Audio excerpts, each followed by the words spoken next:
Hey guys, so today I'm going to tell you how to hide following list on Instagram.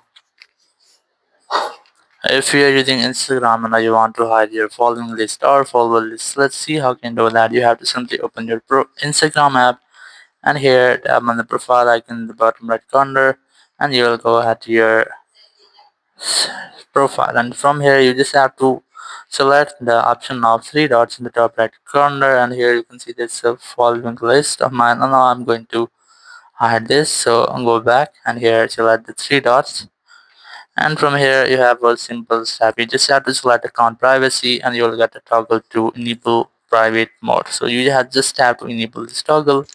Once you have disabled this toggle, you have to select switch to private. So you have to keep in mind, if you have any professional account, so you will not get this option.